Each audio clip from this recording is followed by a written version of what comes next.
is Terry Bradshaw, quarterback, Pittsburgh Steelers. It's 7:15. There's a new home run champion of all time, and it's Henry Aaron. This is baseball, Major League Baseball.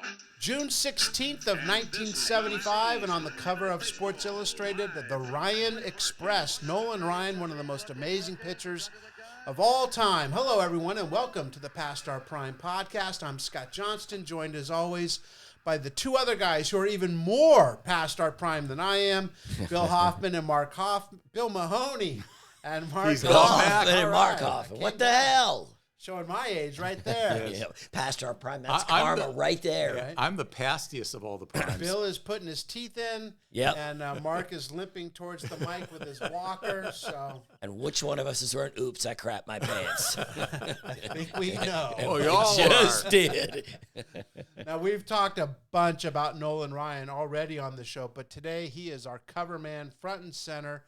Bill, you talk all the time about the Angels letting him go, but let's talk about the good times when he was with the Angels, because that's right when you started following. You have a favorite memory or something from Nolan's time with the Angels back in the day? Not maybe one specific, but every time he pitched. Now, back in whatever the 70s, you didn't have baseball on TV all the time. So when you did, it was an event. But I'd listen, and when the little times he was on, he just overpowered guys. It was just so cool to see. I remember seeing him pitch against the Yankees one year, and he was just mowing guys down, and then half the time he walked a bunch of guys. So it was just he was event viewing when I was a kid. Everything he did. Yeah, that's right. Yeah, and you look at some of his no-hitters, I think one of them, he struck out 15 and walked 8. Oh, I was going to say that. Back in 74 against the White Sox, he struck out 18 and walked 9. I mean, but that wasn't a no-hitter, right? That was just a regular game. Yeah. I'm saying 18 and 9. Right. I mean, because that's to me, those were incredible, because with Nolan Ryan, you never knew what he was going to do. No. But what manager would today leave a pitcher in and walk 9? None. And Nolan Ryan. Well, we truly will never see something like that because they won't let it. 93 pitches out. Well, that's one of my favorite memories. His second no-hitter was in 73 against the Tigers. And he was so wild in that game that players were just scared to come to the plate. Yeah. And the famous story, I think he had 6 walks in that game. Famous story is Norm Cash came to the plate in the 9th inning with a piano leg because I can't hit him with the bat. I don't know where the ball is going. I might as well use this piano leg. Yeah. Book Talk, and this is a review of the Leo DeRocher book, Nice Guys Finish Last, that we spent almost 3 episodes talking about. And in fact, we had both Jerry Royce and Joshua Prager on the show to talk about Leo the Lip and the 51 Giants. Just real quick, to say that SI liked the book for the most part, of course, and the book is now a collector's item. I'm sure it'd be probably out of print. Maybe you could find it online, but yeah, they liked it. Yeah, so that he is a nice guy, because he said nice guys finish last, but he truly is a nice guy. And they talked about all his friends with Wrigley and Frank Sinatra, that he wasn't just the guy you would see on the field. Right. It's just such a shame today because, kids have no idea who he was. Anything that's prior to 2020 probably, they don't know who we're talking about. I mean, so Leo DeRocher to us is, when we were kids, is now, Tommy Lasorda. Yeah. Right. Yeah, that's right. It's crazy to think that. All right, Bill, we can step out. Mark's going to make us some money. Yeah, go for it, Mark. Smoke away, buddy. Cigarette. Smoke 'em I'm up. smoking hot here. Yes. Smoking man. Anyway, there's another, my fascination with cigarette ads, and this is one for True Cigarettes. And there's a lady there. She got the cigarette in her hand. She's at a desk. She's a designer, she's designing clothes. She's looking straight at the photographer, and she goes, "All the fuss about smoking got me thinking, I'm either going to quit or smoke True." There's yes. Should I keep smoking and get cancer, or should I quit? That's really actually a tough decision, because, True is, low tar nicotine cigarette. My mom smoked those. Oh, really? Yeah, my mom smoked Trues. Yeah. Never was a truer thing And spoken. she did die of cancer. Exactly. Right. So, Exactly. Yeah. No. well, just because you smoke doesn't mean you're going to die from cancer, but it sure increases the odds. Yeah. Well, we know a friend of ours that the doctor kept telling him to stop smoking because it was affecting his heart. And then what happened when he kept smoking? We know our guy Tom. Oh, yeah. That's what happened. Yeah. He's had multiple 15 heart attacks or whatever. But the doctor kept telling him, you have to stop. And he said, it's affecting your heart. I'll be fine. What do you know? Yeah. Where'd you get your degree from? Quack. Yeah, my mom smoked like a pack a day. She was a big cigarette smoker. Yeah, I'm surprised I didn't get secondhand smoke. My Same grandmother with me. smoked With the windows closed, we a used to lot. drive. I don't know if it was a pack a day. Could have been more of Camel, Yeah. unfiltered. Oh, my God. I mean, for 70 years. My grandmother was one of those that, like, would take a drag of her cigarette, and, like, for the next 45 seconds, smoke would be coming out of her. And she'd be It's like a talking, dragon. You know? Yeah, it was. And she lived to be 90. And I'm saying I've heard a lot of people quit smoking, like they've smoked for 40 years, and then they quit, and then they get cancer after that. So it's like you just got to It's keep in there. smoking after a It's while. in there. Yeah. Yeah. Not good. Scorecard. Bill. Okay. We all know the Flyers won the Stanley Cup. Well, they take very much civic pride in the Stanley Cup champions back in Philadelphia. It is so big that at the local burlesque, one of the strippers is now billed as Phyllis Fire. Sorry, Philly's Flyer. Okay, I Flyer. sometimes when you take these articles and you try to copy and paste, it changes occasionally a letter, like an E to a C. Yeah, the E's always a C, and the L made it. Yeah, C. I hate AI. I hate She's autocorrect. naked. I don't care how Yeah, you spell her it. name is Phyllis Fire. She's got great boobs. Move on. Mark, take I've the got. cigarette out of your mouth. Hold on a second. Okay. So mine is about a lady horse, okay, named Dual Purpose, and never has a name been truer for a horse. So she had a lot of heart. She was a 3-year-old filly, and she finished 10th in a 12-horse race at California's Golden Gate Fields, okay? So big deal. Why? She finished 10th. Well, she wobbles, back to her stall, and what did she do? She delivered a foal. She was pregnant. The trainer said there was no signs that the horse was pregnant. Until the horse came out. So she served a dual purpose. She could race and she could sire, That is, could you imagine? It's like, Running a track and then going popping a baby out. No. And no one knew it. You hear of these stories of these overweight women that guy have this pain and they go to the hospital and they say, you're 8 months pregnant. And they're like, what? They had no idea. It's Not crazy. anymore. They're just big. Right. Right. They go to the hospital and they go, I'm pregnant. And they're like, no, you're not. Exactly. No, you got too many Big Macs in there. They said it. Mark.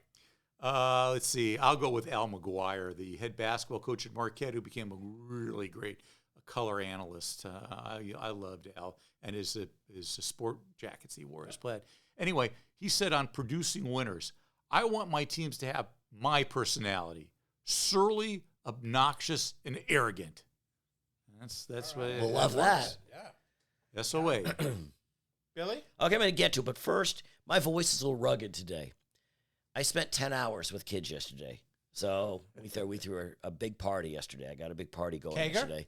Almost, man. It You should have sound been. like you've smoked 10 It should have been, yeah, because, man, I've been all day with those kids. You sound Ice like you creams. And so if my voice keeps going in and out, it's because I all day going, I don't want Group 1, excuses. Group 2, come over. Back in the jumpy. Yeah, hey, no, I got Put that down. Yeah, exactly. No, we had no. ice creams. Yes, I got an ice cream truck to come up, and it was. I get over there. Well, Mr. Mahoney, can you do this? Can I jump on your back? Oh yes. Let's. 10 hours, man. My question to you was, how many true cigarettes did you smoke to give you that? 3 grabby packs. taste? Okay. I do what Scott did. I go right for the Camel unfilters, and even if they're air filter, I just rip them off. And what I do is when I'm done, right when it gets to the nub, I pick up another one like that one, so I can just keep You going. just eat the tobacco Yeah, leaves. Well, and sometimes if I'm going to sleep for a Yeah, while and know yeah. that I can't smoke when I'm sleeping, Yeah. I'll smoke 5 or 6 at a time. Yes. Oh, shit, man. No, sorry. Okay, sorry. Paul Anderson. He's a 373-pound weightlifter. He said, sure, I was once a 97-pound weakling when I was 4 years old. I'd like to see that. I'll bet you he wore the husky clothes. No question. And no one said anything to him. Nobody I bullied never him in thought school. about that until you mentioned it the other with one of our shows. You said you used to go into the husky section. I always liked the name because I wasn't big, but I love the husky brand. And then I found it was for fat boys. And I was like, come on, Art. Chubby kids. Sorry. Big bone. You know, they don't I call thought women you said with a big. They different don't. word, actually. But I'm saying that you don't see women go into that maybe are well endowed. You know, I got new clothing, like boobs. I mean, they don't. It's just they poor little kid. Yeah, I'm in the blubby section. Yeah, I'm in the blubby. Yeah, you're in the tubbo section there, sir. Oh, come on. Danny Ozark, Philadelphia Phillies manager, on his right fielder. Mike Anderson's limitations are limitless. So I thought I'd look up this poor bastard. Over the course of 9 seasons in the bigs, Mike hit .246 with 28 home runs and 8 stolen bases. So you've heard of a 5-tool player like a Bonds or a Griffey. Anderson was a no-tools player. And yet, you know, all kidding aside, guy spent 9 years in Major League Baseball, you know. Well, you had to have some tool for him to make. Correct. The glove. And now it's Avatar. Foolish Pleasure won the Derby. Master Derby won the Preakness. So in the Belmont, it was Avatar by a neck over Foolish Pleasure. Who rode Avatar? Legendary jockey Willie Shoemaker. In 11 career starts in the Belmont, the Shoe won 5 of them, this being his 5th and final one. So 3 different horses win 3 different races in 75. 2 years after Secretariat kind of changed the horsing, the way people perceive horse racing. It was like, if you don't win the Triple Crown, we don't really Care. care or value you as a great horse. But, you know, some of these horses were great horses. Did you? I don't know a lot about gambling. Avatar went off 13-1. Is that good or bad? What is that? Mid. Okay. That's mid. So Okay. you threw $2 on him to win, you win $26. Okay. What I liked about Avatar, so you know how close he came to actually winning the Triple Crown? Right. So in the Kentucky Derby, he finishes second to Foolish Pleasure. Yes. In the Preakness, he's actually up front, coming down the stretch, and then he faded, and then he wins this race. So by the grace of God, you know, he might have been Triple Crown winner that year. And then off the subject, which one of our guests was in Avatar? Stephen Lane. Lane. There you go. So, Right. The bad guy, right? Yep. It was a foreign affair. Bill, tell me what this is. It's just the U.S. Collegiate Track and Field Championships. There was a couple things. Just the UTEP ended up winning that title there, but they picked up their coach, and the steeplechase, they run through mud.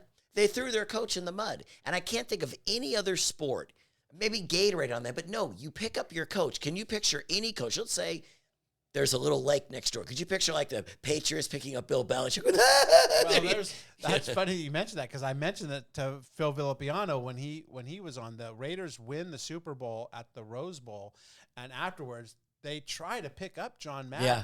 And they get him about 3/4 of the way up, but Madden outweighed some of the players. Oh, my And God. it's like Henry Lawrence and John Vella, and these are big guys, and they're like, this is not a good idea. That's good. Good bring back. You had something else, though, Oh, didn't I you, do. Billy? Why not? We'll just talk about the shot put guys. Back in the day, this guy's Hans Almstrom. He's 6'5". Sounds like a shot putter, He does. right? His Swedish, You know, what is it? What was the Swedish guys in Saturday Night Live? Yeah. Hans and Franz. Hans and Franz. yeah. I think they're so Austrian. this is a Hans guy here. Yeah. Hans. I don't know where Franz was. He was 6'5", 290. He threw his shot put 67 feet, 11 inches. Wow. So I thought, what nowadays? Has it gotten better? Is it still close? No. Nowadays, the shot put record is 77 feet, 3.5 inches. That's the men. That's Ryan Klauser. He's 6'7", 320 pounds. Now, the woman, she throws 74 feet, 2 3/4 inches. That's Natalia Lisovskaya. She's 6'2", 231. But I'm saying, these are, Mark was saying it before, these are tackles. What was her name? Natalia Lisovskaya. I just wanted you to have to Yeah, say Livos, yeah, but it sounds hot, doesn't it? Mom, this is Natalia. Yeah, you tell me you Want go. you to meet her. You You got a kielbasa. Because if you come back from a club and you go, I met this gal, Natalia Lisovskaya. Oh my God! And then she shows up at the party, and you're right there like, she's gonna kick your ass. You just hear the door open. Yeah, that's right. And you're on her back. She, hey, come on in. Oh my God. Get back to smoking, Mark. Come on. Sorry. Let's go from shot putting to another big sport that just has not slowed down any for the last 50 years. We're going to talk a little harness racing. Oh, my God, yes. Oh, my gosh. This is Nero. He's a 3-year-old pacer. He wins most of his races, so people aren't really happy about that. Last year, or last time, in 1974 in Indianapolis, just before the Fox stake, someone injected him with a massive dose of tranquilizer that almost killed him. So the trainers had to go. They were aiming for Natalia. Yes, but they got Nero. They thought, yeah, Natalia's here. She gonna kick my ass. Get the horse. So they have to get the trainers and everything. They find out about it. They get him in there. They have to walk Nero around to try to get that tranquilizer out of him by giving him fluids. So to make sure no one wants to kill Nero anymore, they put security guards next to his stable. I've never heard that, next to a stable. That's so people couldn't kill poor Nero. It's probably standard now. Yes. Yes. Certainly for the big horses, you can't get anywhere near them. Everyone has security. But Mark, you know history. Who is Nero? Wasn't he someone that they He tried was to a execute? Roman Empire. Yeah. He was the one that fiddled our Rome burned. That's it. So people tried to, Those Roman emperors, they were a riot. They were so funny. If you had to wear a always toga, fun. if you had to wear a toga, you'd be a riot too. Right? Oh my God. Didn't we? I used to have toga parties when we were younger. Did you guys have That those? was Animal House. That was Animals back in the Yeah. early 80s. Yeah, we had one.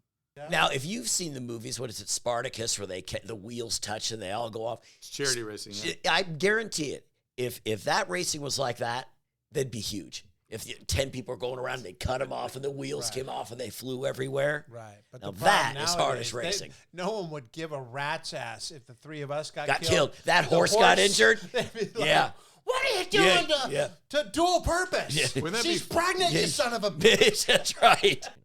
Another fortress for Jack to yeah. attack. Jack Nicklaus has won 3 U.S. Opens, and he has his 4th in his sight this June. It's been since 1972 when he last won our country's Open. That was at Pebble Beach. This year, the Open is at Medina. Open has been played 3 times at this country club just outside of Chicago, 1949, here in 75, again in 1990, when Hale Irwin won his 3rd U.S. Open championship, kind of known as, the Open is supposed to be the hardest tournament, that they pick the courses based on that usually. So I remember when I was younger and I'd see a guy win the Open like by having a +1. And you're so used to seeing guys win tournaments by being 10, 11, 12 strokes under. And I'd be like, +1? They must have all been awful, but I didn't realize it. But Medina is supposed to be a tough course. It's a tough course, and the par was 71 for the U.S. Open, which isn't outrageous, but it's just Medina is such a tough course that I think the winning was a +3 when the U.S. Open that year. I don't know. It's kind of like if you're a sports fan, do you like a lot of offense or defense in your sport? And I equate that to golf. Do you like more of the golfers to be 18, 19 under par? Or do you want them to be all like struggling In the to even middle, make I think par? it's what we want. Yeah. This is nice because very rarely. The Open's like the only one where if you shoot usually par or a little better, you win. So like a birdie in the an eagle in the Open is like unheard of, and a birdie itself. But I thought this was interesting. Jack has made the claim that winning majors is easier than winning a run-of-the-mill tournament, and this is how he explained that to writer Dan Jenkins. And it just goes to show you that the mental approach when you get to that level is so huge, because he says they're played on tougher courses, which eliminates a lot of people. If you look at them from that viewpoint, you have a smaller field in the Masters and British Open. Then by sheer numbers, it should be easier. What I'm talking about is attitude. A major championship is a battle of nerves. What I mean is there are not that many players in the field of a major championship who can actually visualize themselves winning.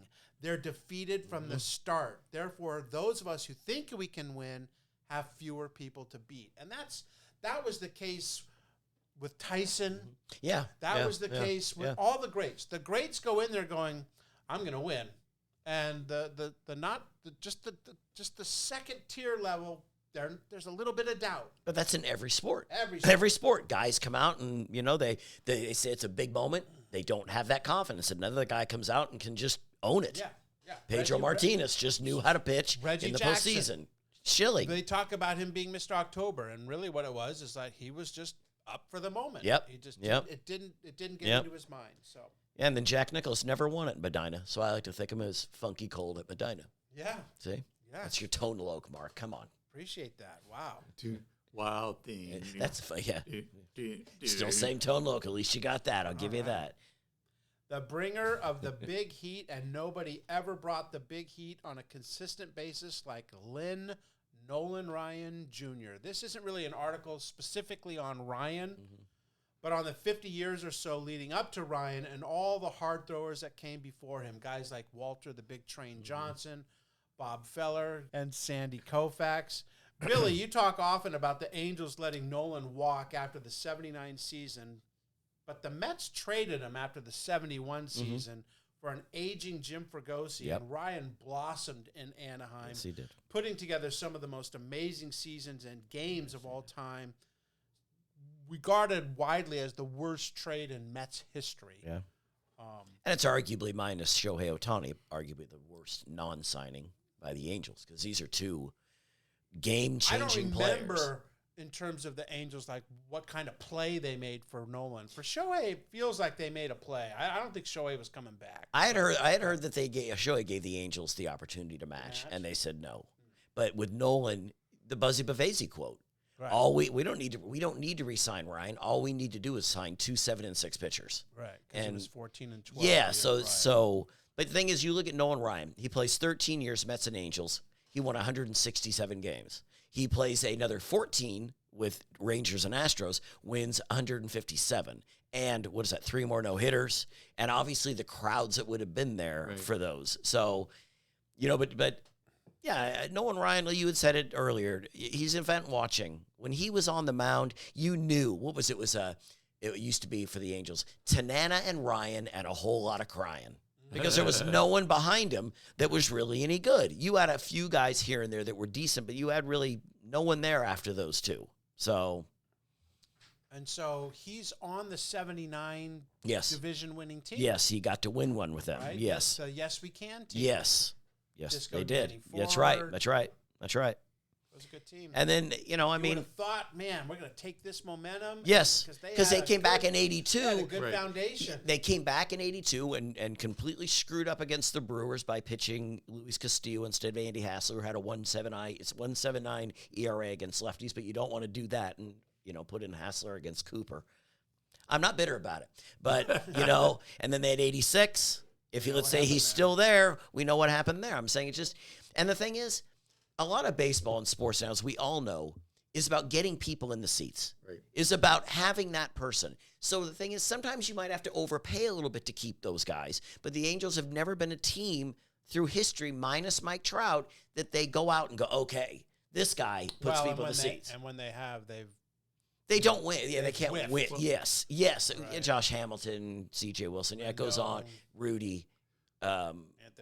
Anthony Rendon, Gary Matthews Jr., Rendon. Yeah. they're kind of cursed. Yeah. Kind of. Yeah. You're upset because, the Angels gave up on Ryan too soon. But Yes. think about the Mets. When this article comes out in True. 75, the Met fans are sitting there, oh my God, look, we could have had 4 no-hitters from Yeah, Nolan Ryan. yeah. Look what our team Yeah. would have been He like. was a a good he was a team, bullpen guy. right. Wasn't he a That's wasn't he a good bullpen team. guy though in the Mets? No, he started some games for them, Okay. too. They couldn't find him. They couldn't. He was find him. he was like a swing guy. And Really, it wasn't when he- where they didn't think that he couldn't control his wildness, Right. so that was the reason you That could. was Sandy Koufax, too. And yeah, that's true. That's And true. you know what? He never harnessed that, really. No. He was always wild. In fact, Reggie Jackson said that he's not so much afraid of being embarrassed by Ryan as he is of being killed by him. But that was a tool used by Sure. hard Yes. throwers. They Yes. were wild, and Ryan was no exception, often leading the league in both strikeouts and walks, which he did every year with the Angels from 72 to 79, except this one in 75, because the season ended 28 about a starts. month early. Yep.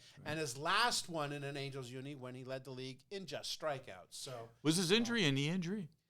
I think you might be right, Mark, 'cause it wasn't an arm injury. Because the trivia question I have for our guest coming up involves Nolan Ryan, and now that I think about Well, it, he had some free time. he had free Oh, time, very but he good. also Yeah, in yeah. this trivia question he complains about his knee, and so I'm wondering he just used real Maybe. life there. But here's what I was going to say though about Nolan Ryan is that the guy pitched 27 seasons in the big leagues, which is amazing, just man. insane. But when at you the think top about of it. his game, at Right, 27 right. years. He didn't have down years. His uniform is retired by 3 Yeah. different teams, and the number, so the 30 number with the Angels, Yep. and 34 with the Astros and Rangers. Yep. Name me another player that has had his number retired by 3 different teams. Not Jackie Robinson, who was retired by all. Every team. Right, Yeah. right. No. Maybe None. two. Maybe two. Right. 3. Yeah, who else? Griffey Jr., Probably. Reds, Seattle. Mariners. Who else? Because White Cincinnati? Sox. No. No, yeah. Right. I wouldn't be surprised. Maybe Unit with. Maybe one at Gux, so you let it. Mariners, Diamondbacks. Yeah, yep. Kurt Schilling, No. Red Sox, Diamondbacks. Red each- Sox well, have a weird thing. If you're not in the Hall of Fame, your number is not retired. wow. So, Okay. But a couple. But I think the White Sox might Fisk. Yeah, Fisk might be Fisk. White Yeah, Sox White and Sox, Red Red Sox. Sox. Yeah, they are. But with the Nolan Ryan, you just go on his career. At 41 years old, he strikes out 301 batters. So another 41. I found the other one that had his number retired by 3 teams. Frank Robinson. His number 20 was retired by the Reds. People Orioles. forget he started with the Reds, the Orioles, and then the Guardians or Indians. Okay, yeah. Wow. But just about Nolan Ryan ending it, it stinks because you look over his career. Do you know how his career ended? Yeah. Do you remember how his last start? In Seattle. Yeah. He got no outs, gave up 5 runs. And so that was his last start. You think of how amazing his career was. And Dan Hewitt ended his career with the Oakland A's. He had 5 home runs his whole career, and one of them was the one that ended Nolan Ryan's 3-run shot. You know, if I had a question to ask Nolan, it would be like, do you think this was inevitable? Were you ever going to just walk away, or were you Were you just still going to go pitching? until your arm fell Yeah, off, basically? yeah. And that is kind of what happened. 2 weeks prior to this article, Ryan was on fire. On June 1st, he threw the 4th no-hitter of his Hall of Fame career, beating Baltimore 1-0. Follows that up with a 2-hit shutout to beat the Brewers. He's 10-3 at the time. I want to mention a little SI jinx here because Nolan's on the cover June 16th. He's 10-5 at the time. He would lose his next 6 starts to go to 10-11. Then he would rebound to get to 14-12. And SI did another story about him covering the game he pitched at Shea Stadium to beat the Yankees. And after that story, he didn't pitch again that year. So SI, just leave him alone, will you?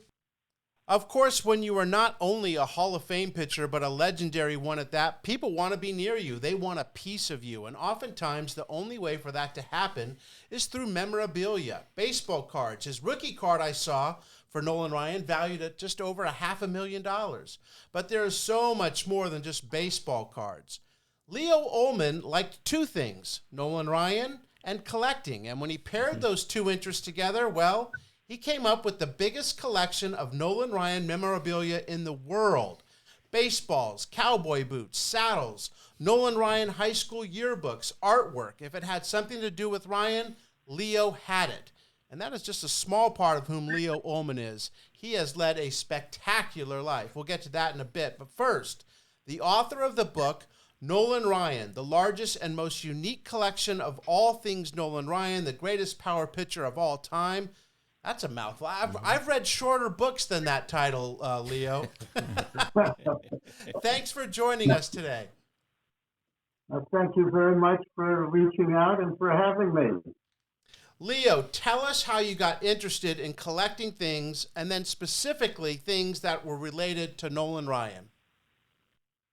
Well, it wasn't intended to be a collection, and it wasn't intended to be Nolan Ryan at the outset. But what happened was that many years ago, my brother gave to me a batter ball signed by Nolan.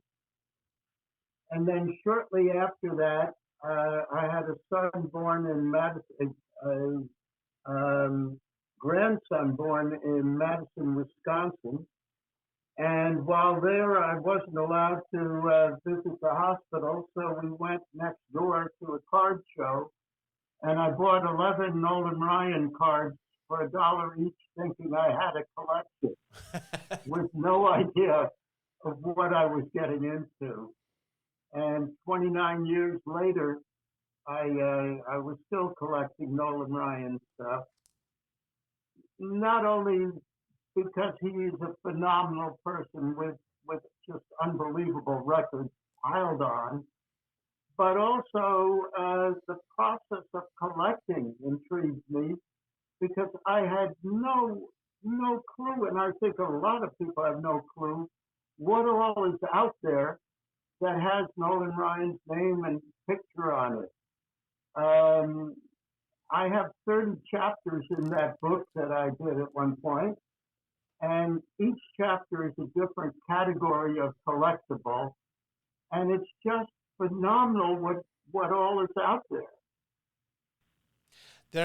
There was something about Nolan that must have spoken to you at some point for you to keep it going. What was it that drew him to you? Well, I think what's phenomenal about Nolan was that he lasted for 27 years at the highest quality that you can imagine. After age 40, he was still throwing no-hitters and leading the league in strikeouts. And during all of this, there was not a hint of impropriety or anything other than an ultimate class guy with a wonderful family and a man totally committed to Texas who wound up in New York City. And he's just a really, really fine ambassador for baseball in my mind. Is it true you have over 13,000 pieces of Ryan memorabilia? I don't anymore. I'm sad to say, but I had over 13 and close to 15,000. And it took me 29 years. It took a good chunk of my house. The good thing is that cards alone don't take up all that much room. You can put them in shoe boxes and collect a shoebox a year. But all the other stuff takes up a lot of room. Even cue sticks for it's just unlimited what's out there.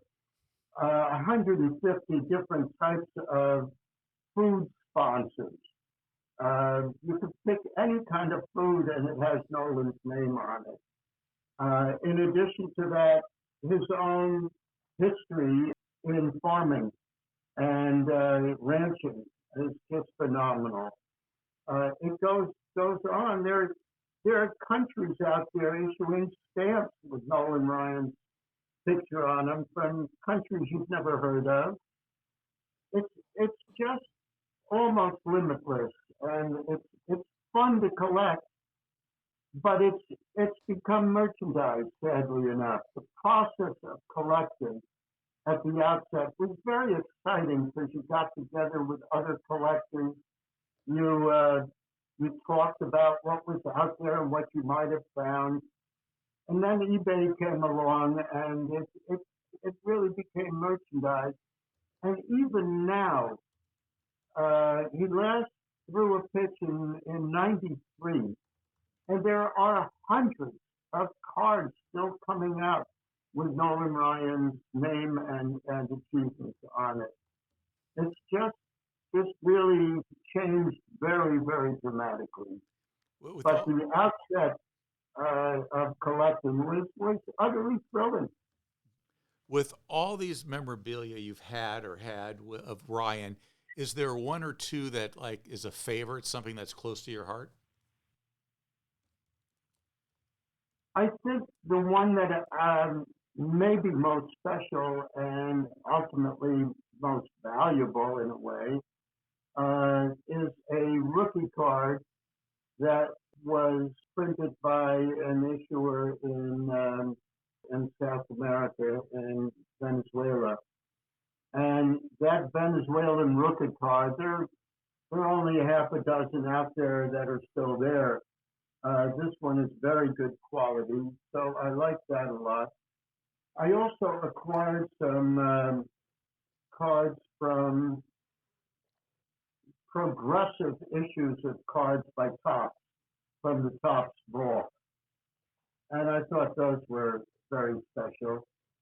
And there's a letter here and there from Nolan, and he signed a card here and there for me, and so forth. And I think all of that's special, but what's really special was getting to meet his family. That meant more to me than the specific collectibles. Tell me what it was like to actually meet his family, since you just mentioned it.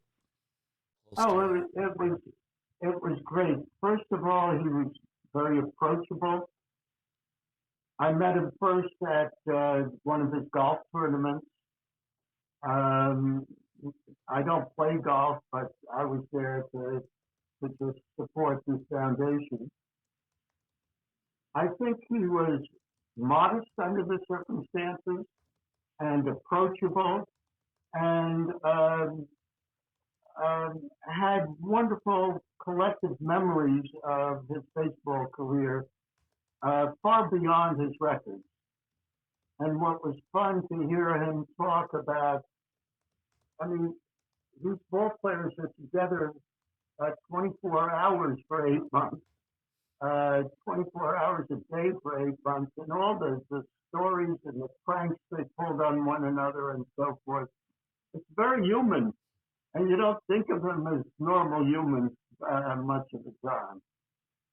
But I also so admire the fact that he created a bank, and he got involved in selling beef products to Kroger. I mean, the man is amazing.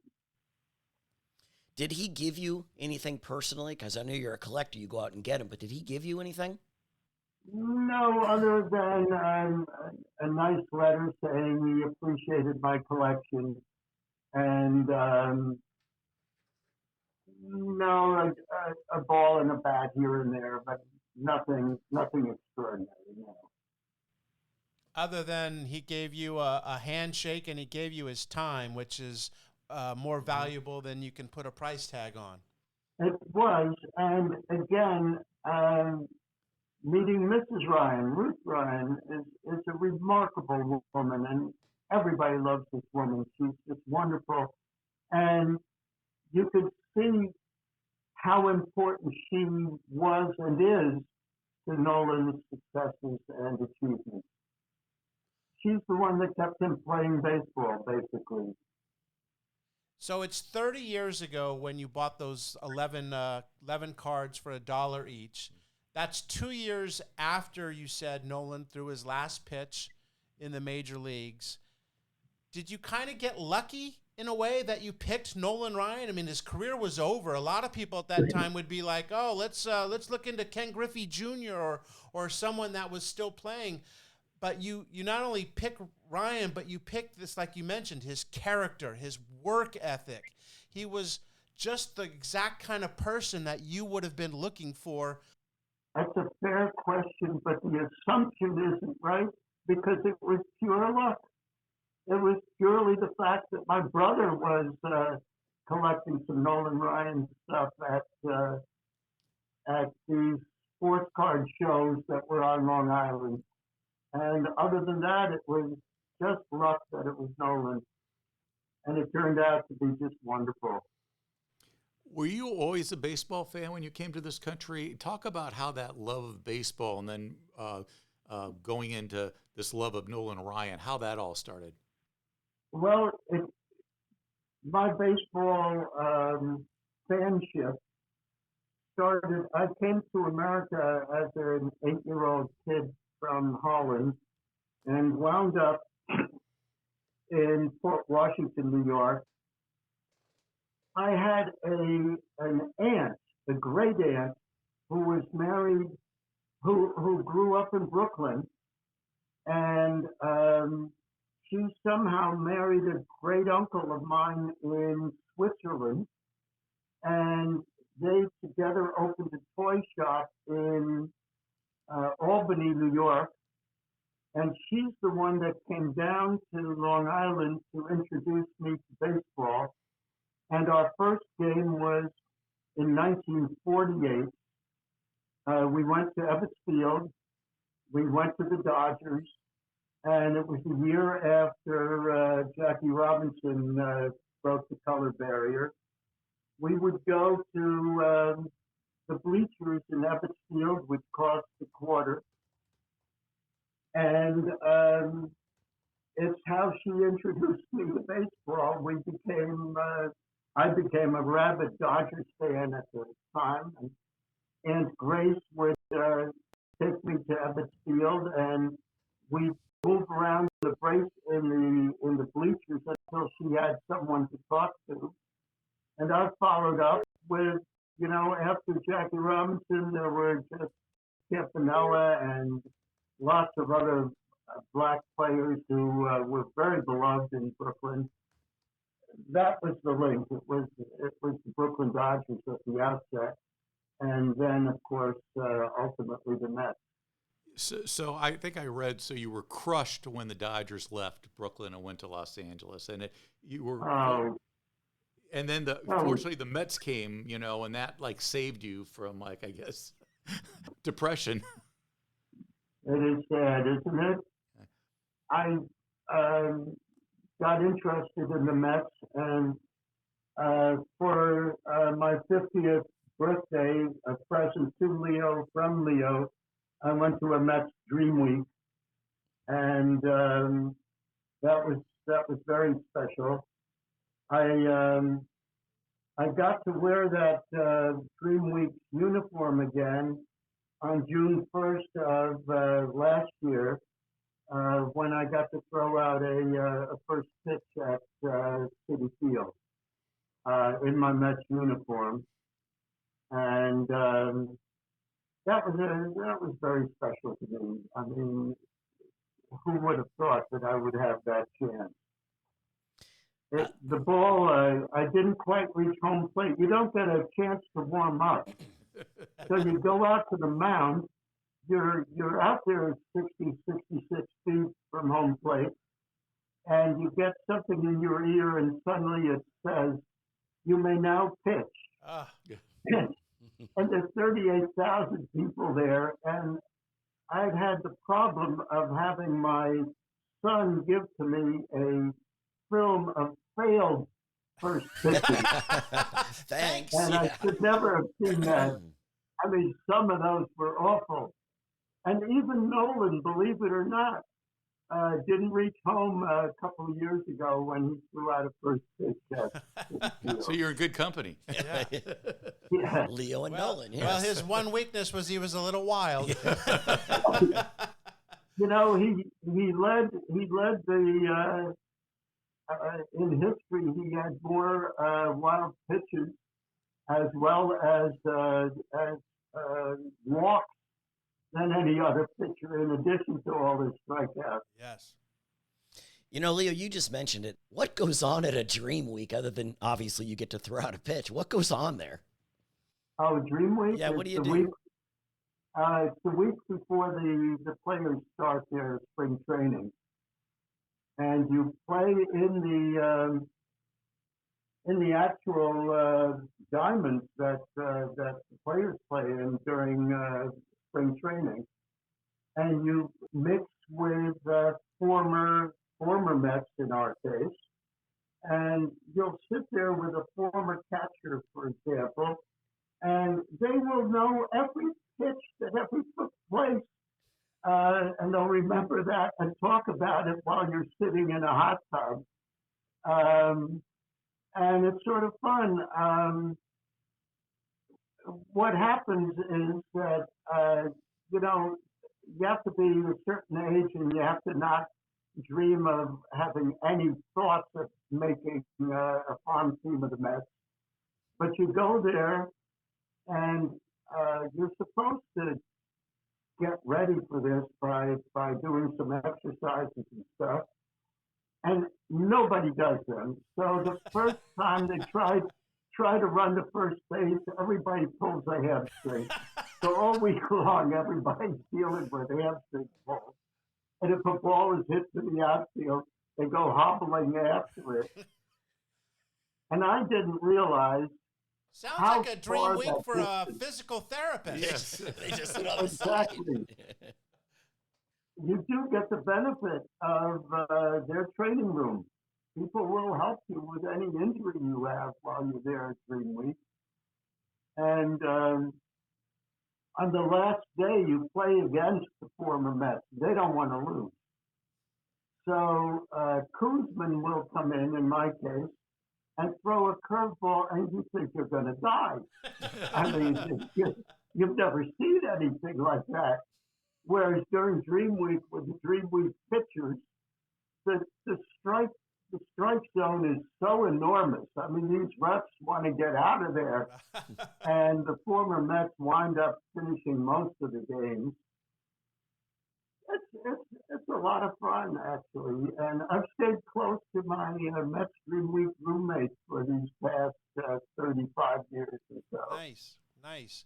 Too bad they don't let you play the 62 Mets. You might have had a chance against them. Yeah, you're right. What was interesting and sad, in a way, is that the former Mets came there to the Dream Week because they needed the money, some of them. Yep. They were working at YMCAs and stuff like that. Really, compared to current times, it's really remarkable. It's a different world, for sure. We are talking with Leo Ullman, and we are talking to him because of his connection to the man on the cover of Sports Illustrated in June of 1975, Nolan Ryan. But this is what we call bearing the lead. Leo Ullman wrote another book. Once again, not the shortest title, but we'll get over that.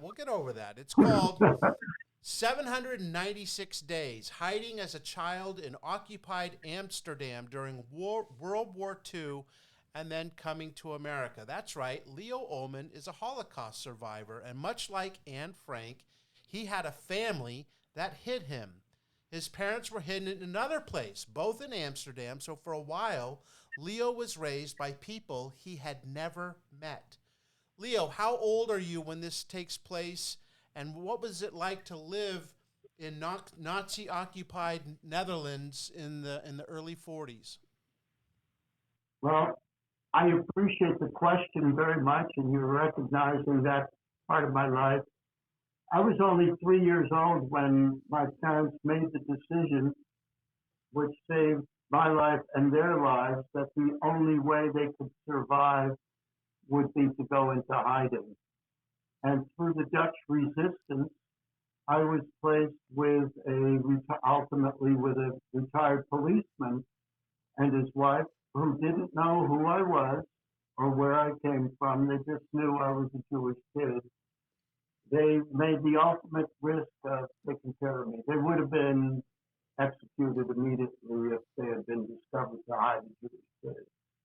They probably didn't know how long the war would last. And in the meantime, my parents found a hiding place in an attic in Amsterdam. And again, through the resistance, they were not allowed to know where I was or whether I was alive, because inadvertently or advertently, we might betray our respective existence. And after the war, which was 2 and 3/4 years later, after I went into hiding, my real parents came to pick me up, and I didn't remember them. Mm. It was, I was just a kid, so my memories of the war itself were minimal. And I didn't have anybody to reinforce it. We didn't take pictures. So my most vivid memory really is the day the war ended, and a couple of days later when my real parents came to pick me up. And again, I didn't know them. Did you understand when the war ended and then you could come out of hiding? Did you understand what that meant? Or since you had been hiding starting as a 3-year-old, that's kind of all you knew, so you didn't quite understand, okay, now I'm free, now I can go anywhere?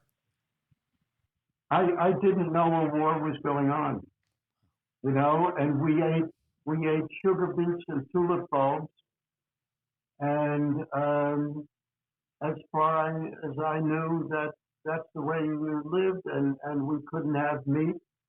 And I actually told my war parents that I wished my war sister, they had an adopted daughter who shared her bedroom with me, And I told them that I wish Tilly was dead and we'd have more food to eat. That's nice, isn't it?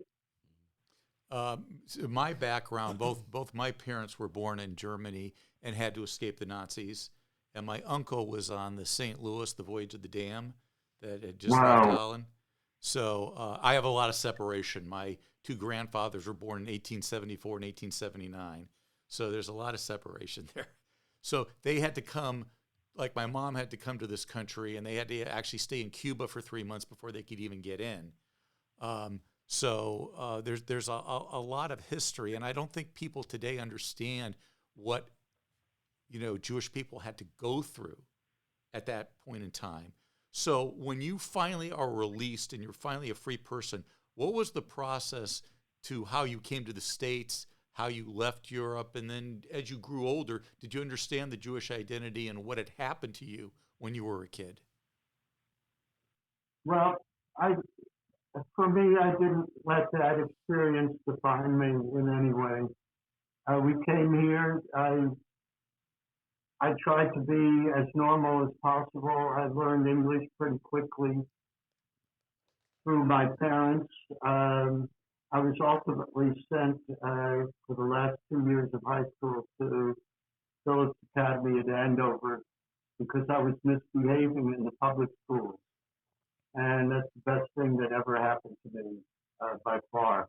When you look back now, and you look, your age now, when you look back when you were a child, how fortunate do you feel that you actually made it out? Oh, I feel tremendously fortunate. There were approximately 140,000 Jewish people out of 9 million people in Holland, and of those, 75% were perished by force of the Nazis. So there were very few of us ultimately that were able to survive. So I feel incredibly fortunate, and I feel that I should do whatever I can, which I do, to keep that story of what happened during the Holocaust alive. And the very fact that I was able to throw out that first pitch at Citi Field was because of a Holocaust connection ultimately with Steve Cohen and his wife, who let me throw out that first pitch. And luckily, it was caught by Mark Vientos, and Vientos went down to Syracuse the next day, but he came back a little while later, and he's doing great now. Yeah. Tell me, Leo, these were strangers, your war parents, as you call them, that took you in. After the war, did you maintain a relationship with them? Did you keep in touch with them? Very much so. Almost literally to this day, they have come to America. We have had, my wife and I put together a room at Stockton University in South Jersey to honor my war parents, and they came to visit. Their family came to visit that special room, and I've stayed in touch with them. We call each other. We've seen each other. On May 5th, which was the day that Amsterdam was liberated in 1945, on May 5th, I always call them and we speak, and they visited us and we've stayed close. And whenever I'm in Holland, I used to go a lot because I had a law practice and my clients were Dutch. I would see them, and we stayed friendly and close to this day, literally, because they saved my life. Yeah, you mentioned they saved your life and they put their lives at risk. Did you ever ask them why they did this? I did ask that of my war mother. She lived until the 80s, and my war father died not too long after the war. And I asked that of my war mother. She was very religious, Dutch Reformed, and she said it was the right thing to do. She had no question about it. She felt it was the right thing to do. And again, I don't know if they thought that the war would last 5 years. but no, she never had a qualm about it. What sort of interest, and I'm talking much too much here, but what's sort of interesting to me about it is that I was hidden by these people who dyed my hair blonde and pretended I was a grandchild. And bounties, big bounties, were paid by the Nazis for anybody who betrayed a Jewish hidden person. And there were gangs going around trying to find them to get these bounties. And when the war ended, there was a party in the apartment house that I lived in. And it turns out that everybody on the street knew that there was a Jewish kid being hidden by my war parents. Nobody betrayed us. Wow. That to me was a remarkable fact. So when I look at you, I mean, this is what I find the U.S. such a great country and a success story. So you come here, and then you join the Marines. You're a U.S. Marine, and then you get law and business degrees from Harvard and Columbia. How grateful were you to come here and just to, use this country, as a stepping stone for great success that you've had in life? We are so grateful, and I love America so much. I think the future that was afforded to us was so amazing, and I'm an Ashkenazi Jewish immigrant.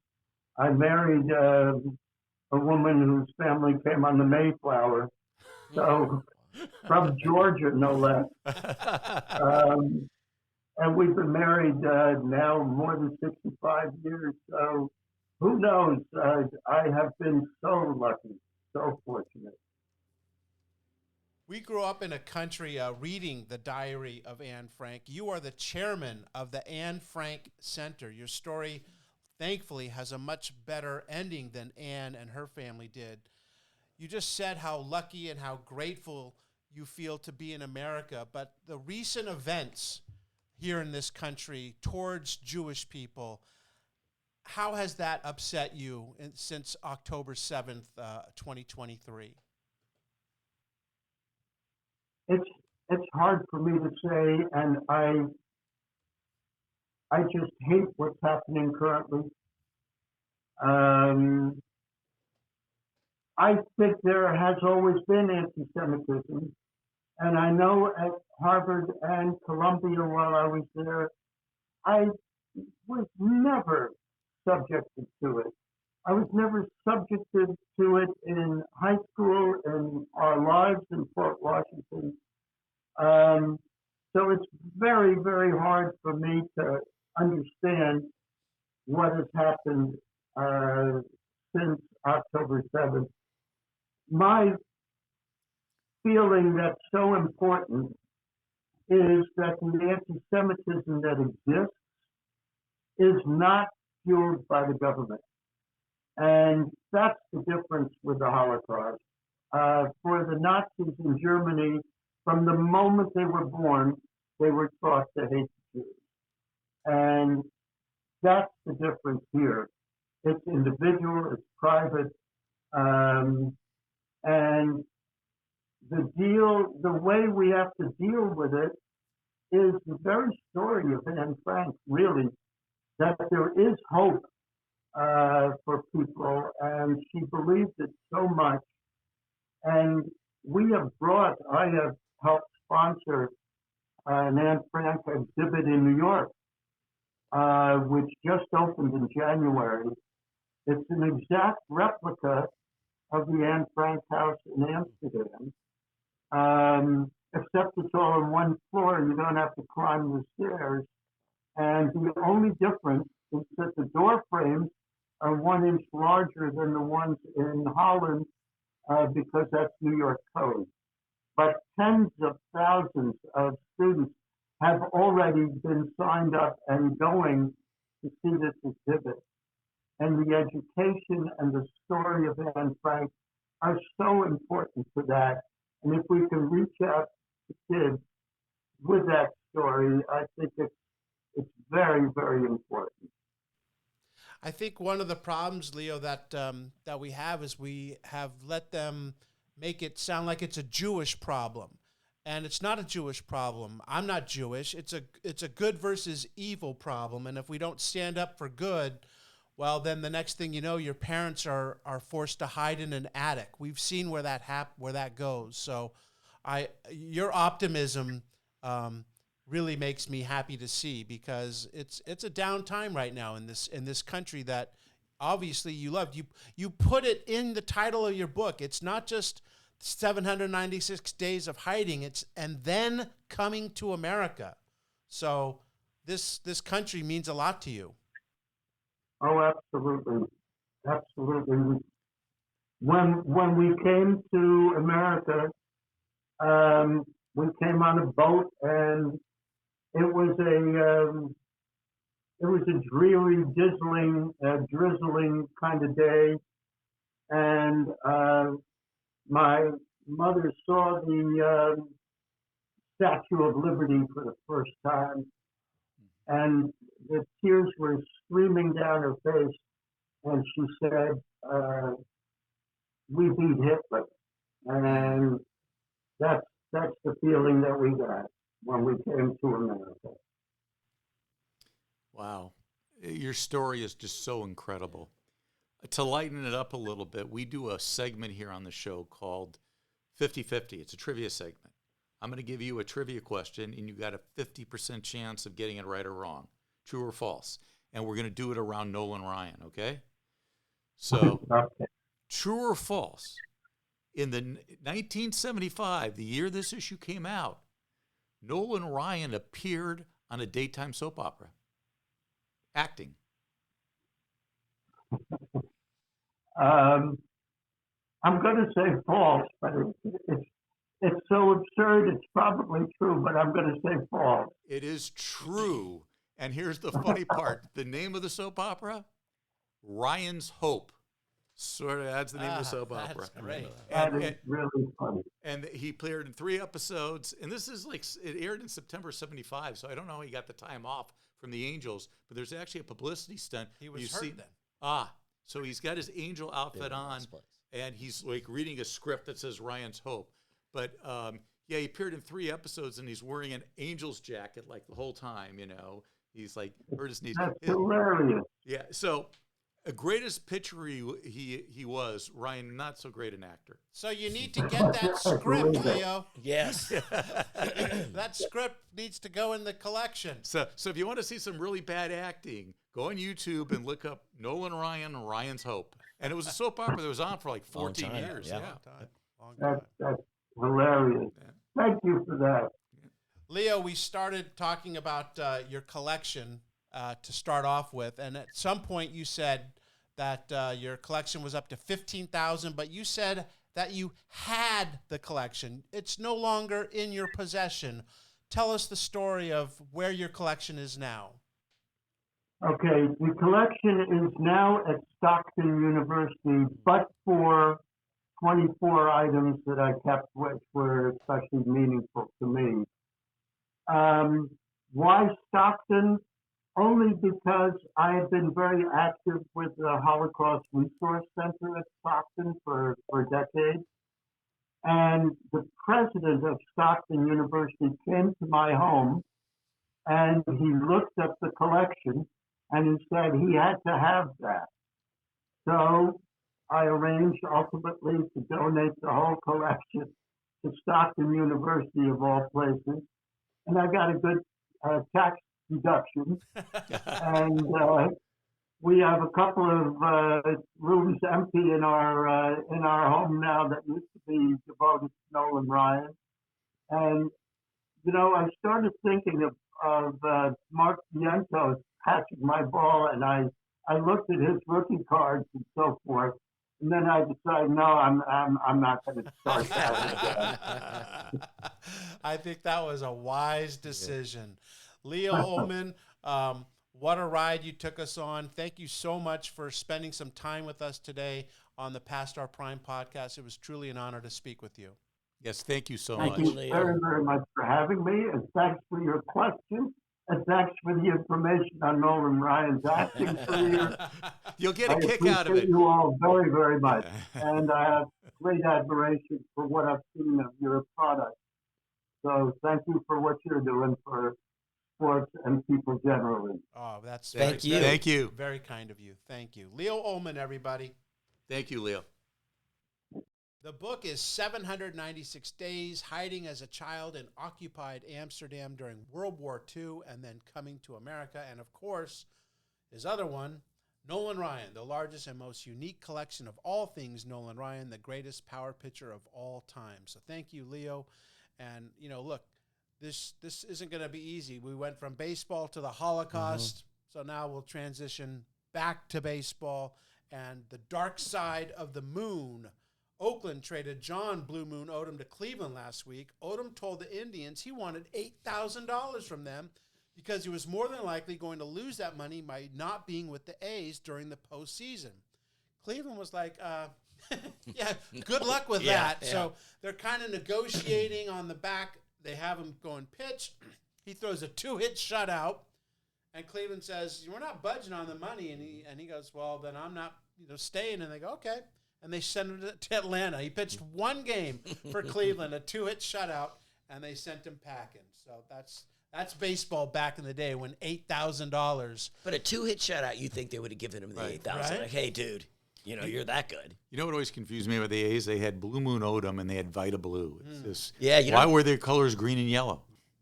Charlie Talking- Finley. Mark, that's a very deep one. You're right. There's not too many guys with the blue in their name. Well, They're on the same Athletics team. were blue. They were blue and red Yeah. until Charlie Finley bought the team. That's right. And he changed them to his favorite color. Mark, what's going on with your boy Mickey Lolich? Oh, I love Mickey Lolich, the pudgy left-hander on the Tigers who could really pitch. He raised his strikeout total to 2,586. That moved him past Warren Spahn into the number 5 spot on the all-time list at the time, and also is the number 1 lefty. During the week, Lolich won twice. But here's the amazing thing. So Lolich is this left-hander, and he was the hero in the 68 World Series, beat Bob Gibson, won 3-0 in the World Series. But he really was a righty. He did most of his stuff right-handed. And apparently, when he was a kid or something, he broke a collarbone or something, and basically he started doing more stuff left-handed because of that, and that's how he became a lefty. It is amazing how you can have two arms, like your legs both function pretty evenly. much the same. Yeah. I mean, obviously you have a strong, you kick like with one leg, but like, anyone left-handed in here? No. So 4 righties in here, and I am like worthless with my left. Yes. See, I used to be like that, but I firmly believe if I just practice enough, I would have more power from my left side, even though, I'm a righty. I'm strictly a righty. So is that the difference between you being a sports producer and a first baseman for the Dodgers? Well, anything you do left-handed enhances your ability. Yeah, true. That's the one thing. I can hit lefty. I can hit lefty. So can I. I can hit a straight throw 100. Right? Yeah. Oh my gosh. Yeah, I tried to do that at left and be home. like, I tried to do that at home with Callie. I'll throw little footballs, and it usually tails that way. Like when you're letting it go wrong, so it's like that way. So it's Fortunately, I hurt my left shoulder many years ago weightlifting. poor bastard. Fortunately, I'm a right-hander, not a left-hander, because I really would have a hard time. I can't move my arm back. Like this one, I can move all like this. This can't go Not back. so much. That's about as far as it Which goes. hand did you smoke cigarettes with? Both. I'm ambidextrous. When it comes to Ambidextrous, smoking yes, cigarettes, I'm yeah. ambidextrous, left or right. I can smoke 2 at once that way. Did you see those old movies where they have 2 cigarettes in their mouth and they give one to the woman, Yes. That's me. I figured. Remember that story Tom Grieve told us about Willie Davis? Billy. Yeah. How did that play out? What? You don't crouch in center field because, what was it, Steve Hargan didn't hit a batter. Willie Davis thought he should have had retribution. Hargan should have given it to him. And when he didn't, he crouched down in center field. Billy Martin, the manager, I remember Tom Grieve, you hear that interview, and he says he was on the top step. If he sat down or crouched down one more time, Martin was heading out. Well, that didn't happen. But Willie Davis was heading out of Texas. They traded him to St. Louis, and then Willie Davis got off to a great start. He was 4 for 10 in his first 2 games with the Cardinals. I think this is towards Willie's career is winding down here at this point. This is like the 4th. The Dodgers traded him to the Expos. Then he got traded to Texas. Now to St. Louis. And did you read the interesting article? Do you guys ever get Sports Weekly? There was an article in there. Eric Anthony, the former MLB player. I remember that, yeah. His dad was Willie Davis. He never knew it. Oh. He was an illegitimate child, and his mom never told him. His mom never told Eric Anthony who your dad was. He had to figure it out on his own, and his dad had passed, so he's friends. He got close with Willie Davis's brother to find out who his dad was. It's a very interesting article that he never knew his whole career that his dad was Willie Davis. I know someone who, went their whole life thinking the dad was the dad, and then recently found out, no, your biological dad was someone else. Wow, Yeah. that's more sad. Yeah, But really, what's the definition of a dad? It's someone who raised you and grew up. And that's fair. What's China's Track by John Underwood? You forget that 50 years ago, China was kind of an afterthought. I mean, Mao Zedong was still ruling the communist country then. They were nothing when it came to the world of sports, but they wanted to change that, and they certainly have done so. Now, come Olympic time, at least in the summer games. I don't know about the winter games, But the didn't they summer games, have to petition to get into the Olympics? Yeah. Be recognized as a country in the Olympics in that year. Yeah. On the plane ride home, John Underwood writes, I asked a handful of thoughtful young athletes if they had time to assimilate what they had seen. Almost all of them said they were impressed. Keith Francis of Boston College, who won the 800, said the way the system takes care of the people, feeds them, clothes them, for so many people, it's amazing how well it works. Maybe they are brainwashed, said pole vaulter Roland Carter, but it looks like they've wound up with a pretty darn good country. So maybe they were all brainwashed. Yeah, but now China's good at everything. They are you go to the Olympics, man. They are a force, no question about it. Made in. It's a really long article. Yeah, I think we'll bypass the how good China is. And Mark read the whole article. Oh yeah, and then he got it put on to tape, so we listened to it. Okay, too. listen to it. Mark can read in that whole Mandarin. article. Yes, Yeah, I can. Yes, no, Cantonese. I did it in Cantonese, so I don't know if I can. Yeah, decipher that's it. not our audience, Mark. They're not going to understand it, buddy. For the record, I'll go first. Brought this up last week, I think.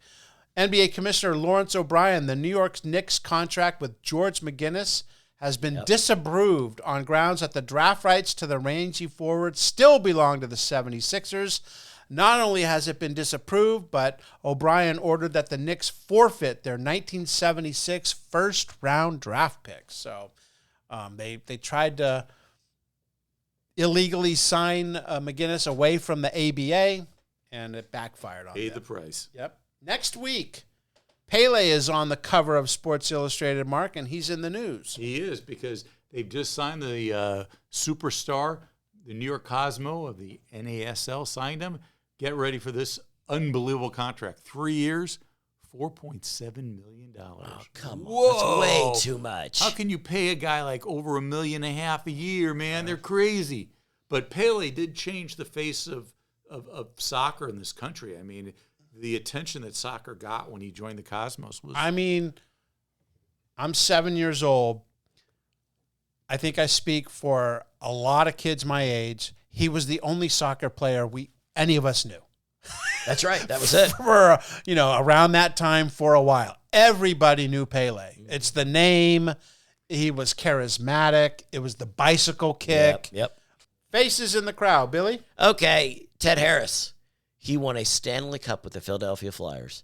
Right after that, he was named head coach of the Minnesota North Stars. He retired, named head coach. Really? Yes. And then, just so we know, about 10 years later, the next coach of the Minnesota North Stars, one of the next ones, Bill Mahoney. Really? Yes, I was a drunken fool. I called in sick one day and said, I got to go to Minnesota to do a press conference at Albertsons, yeah. Faces in the crowd. Mark? I have Marvin Burtz. He's a senior on the Northwestern golf team, and he is the captain of the team, okay? So what makes him so interesting? Nothing. He's 57 years old. I know, right? I mean... Yeah, I don't think. What are you doing? I don't think. What are you doing with I'm only yourself? 56. Okay. Okay. I got a month. Yeah, get off it. That's right. I'm guessing that this guy's not with us anymore, but you never know. Never know. Never We know. might be able to get him. If he You didn't never know. smoke true cigarettes, That's it might right. be. Yeah. That's right. But his Stoke education, so here's the interesting. Think about how old he is. His education was interrupted by World War II. Yeah, dang. Faces, Billy. Okay, faces. I'm going to go with Dawn Page. Page won the 800 at the U.S. Olympic trials in 1980, but Another one of the athletes, I don't know why this always bothers me. They didn't get to participate in the 1980 Olympic Games in Moscow because we boycotted that. So it's just another one of those athletes. And one day I hope we can get one of them on our show to find out not the physical part of it, but the mental and emotional part of what they went through. And they come up and go, yeah, we're not doing it. And these guys and girls, women and men train every day, put all their life on hold for years and just to be rug out from underneath you. And you know, like my dad worked for First Interstate Bank, and they would sponsor athletes because these people didn't make any money. Yeah. And so, like, you know, a shot putter per se, they would work at the bank for like a couple hours a week or whatever, and then the bank would help subsidize them so that they could train. And that was their life, you know. And a lot of these people were, you know, up first thing 5 a.m. They'd go and they'd work out till 8 a.m. Then they'd come in, work at the bank for a few hours, and then go. It was not an easy life. So, yeah, tough break for sure. 19th hole, the stunning impact of Frank DeFord's excellent article, Love, Hate, and Billy Martin is obvious. He has, in the course of 11 pages, converted me, a Baltimore Oriole fan, from a Billy Martin hater to a Billy Martin admirer. DeFord presented a genuine insight into the heart and soul of Martin, both on and off the field, says Michael A. Richard. You know, I think that was kind of true of a lot of people back then. And even when we talked to Tom Grieve, I liked Billy Martin because I was an A's fan, and that was very much when I started becoming. But I went in there expecting Tom Grieve to go, he was a hard ass. Yeah. That was not the case whatsoever. He was pretty much pro player. He seemed like a pro player all the time. Backed his guys. All he asked for you to do was hustle, be on time, and he was always in their corner. Yeah, and you talk about players. What's the one thing they want out of a manager? They want you to have their back. And yes, he did. Had their back. He did. For sure. Not everybody, though, was happy that Billy Martin was on the cover. That is true. Who was not happy about that? Well, H. Neil Doty from Sullivan Island, South Carolina, said, this time you really blew it. I cannot believe it. Golden State pulls up the biggest upset in basketball history, and you guys pick Billy Martin on the cover. To add insult to injury, you only had a 2-page article on the best team and a cover showing Rick Barry, Keith Wilkes, Clifford Ray. Any of the hustling, determined Warriors would have been more appropriate. I think they have a point there. I think at that point in time. You know, I always give people the benefit of the doubt, and I'm thinking that when they're going to press, they don't know if the Warriors are going to win Game 4. And the series, you know what I mean? Yeah, that's fair. This is a different time where, and that SI had to make that call at some point. Yeah. And no one thought a 4-game sweep. Right. No one expected that. And they got this exclusive interview with Billy and at home and all this stuff. So they said that we own this, so we're going to promote this. Yeah. So who knows? But yeah, he was not happy. And I'm a Warriors fan and feel like, you know, we were dissed then. Yes. And I'm still. You're a little bit bitter. Not quite as mad about it as you are with the Angels. Yeah, but stick with Luis Castillo. That'll do it. You know, when you have Nolan Ryan on the cover, you can't just get any guest. And when Mark first suggested getting Leo Ullman, I was kind of like, who? Yeah, well, kind of like I had no idea. But Mark, that was a grand slam, or should I say, since we're talking Nolan Ryan, that was a 100-mile heater on the black, strike 3. Great job, great guest. This is why we do this show. As I mentioned, next week, Pele on the cover. Going to be tough to talk with him, but we'll come up with something. Thanks for listening. For Mark, for Bill, I'm Scott. We are After a Brian.